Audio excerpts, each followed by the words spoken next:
Good afternoon, I'm Marian Ali and you're watching News 5 at noon. Let's get you up to speed with the latest stories making headlines today. The arrest of murder suspect Stephen Flores has left the community of Hopkins with more questions than answers after the recent chaos. Tracy Panton explains the Alliance for Democracy's relocation to mess up. Farmers in Orange Walk District raised serious concerns over sales of produce. And LA County fires threaten the lives and livelihoods of Belizeans in the diaspora. These stories are coming up in just 1 minute. Every night, I bring you the stories that matter, delivering the facts with professionalism and heart. As an anchor, my goal is to keep you informed, connected, and engaged with the world around us. But the news isn't just about the headlines. I'm Sabrina Daly, and each week we look on the bright side with stories that inspire, uplift, and celebrate the strength of our community. Join me every night as we uncover stories that inform, inspire, and connect us. I am News 5. Welcome back. Friends and family of 18-year-old George Brown from Hopkins Village are raising serious concerns about the events following his tragic stabbing. Brown was allegedly stabbed in the lower chest by 37-year-old Stephen Flores, who has been living with Brown's sister, Avril Kelly, for the past 8 years. Why wasn't Flores, the prime suspect, handcuffed immediately? An amateur video shows the police with the suspect on the street, but instead of focusing on detaining Flores, one officer is seen trying to ward off a group of approaching youths. This allowed Flores to walk away, followed by the officer. Why was he allowed to walk freely into his yard and arm himself with a machete? And why weren't the youths given a proper warning to stop? These are pressing questions the police will need to answer. On Wednesday, one of Brown's cousins, Jaden Rubio, shared with News 5 that he had just spent time with George the night before he was killed. We were at Tandoori first, taking a couple of drinks, and after that, he tell me, Jay, let's go at Driftwood and have a nice burger because they sell nice burger there. And I tell him, real G, alright G, because I tired of eat at Tandoori, you know. So we went at Driftwood last night, enjoyed last night. Not knowing that was the last night, I'm seeing my cousin, you know. We ate burger together, drink a couple drinks together. After that, I tell him, G, I could go home and chill out and watch a movie, you know. And after that, we come and watch a movie. Not knowing that was the last night, you know, I was going to hang out with G. As the yet-to-be-announced election date approaches, the United Democratic Party is ramping up its activities. Today, Tracy Panton shared with News 5 that she is gearing up for the elections, and having a headquarters is crucial for her preparations. Interestingly, the new headquarters is in the Mesopotamia division, the same constituency represented by her party rival, Moses Shine Barrow. However, she assured that there's nothing suspicious about this choice, explaining that the building was simply available in that area. We are in election mode. We are preparing to contest the next general election whenever those elections are called. We need a place to operate. We have constituencies across this country that require services, and we can't do that from our homes, unfortunately. So we have set up an office so that there is an organized, systematic way of conducting the party's business. As we prepare for general elections, we have activated our campaign, and we need a place where our Secretary General and Deputy Secretary General can work from, so that and where candidates can stop in and visit if they need any support from us as we prepare for the general elections. There is nothing sinister about where the location is. The building belongs to our vice chairman, and it was available, and he made that space available to our secretariat, and we're making good use of the resources we have available to us. The vice chairman, Mr. Lee Mark Chang, is there any truth that he is going to run in the same Mesopotamia division under your leadership? No decision has been taken about that matter. It's one that's been contemplated or entertained? No decision has been taken on whether or not we will field a candidate in MESOP.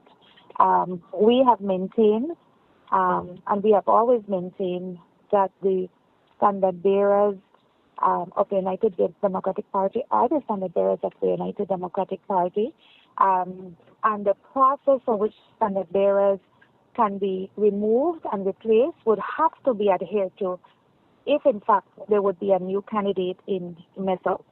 That process is certainly not completed. I can say that we have gotten requests from the current MESOP executive committee to look at representation in MESOP, but that requires serious consideration, serious discussion. And I want to say as well that we have always abided by the rules of the Constitution, and we are not going to now blatantly disregard the rules of the Constitution. Farmers in San Carlos Village, Orange Walk, are feeling the pinch as they struggle to sell their produce. According to Orange Walk South UDP standard bearer, German Tillit, several carrot farmers in the area are unable to compete with the influx of Mexican carrots, leaving their own stocks unsold and rotting. Despite their efforts to sell locally, the farmers say there just aren't enough wholesale buyers to meet the supply.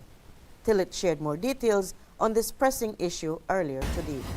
Just late Sunday evening, some farmers from San Carlos, they called me and they told me that they're having some issues with their carrots.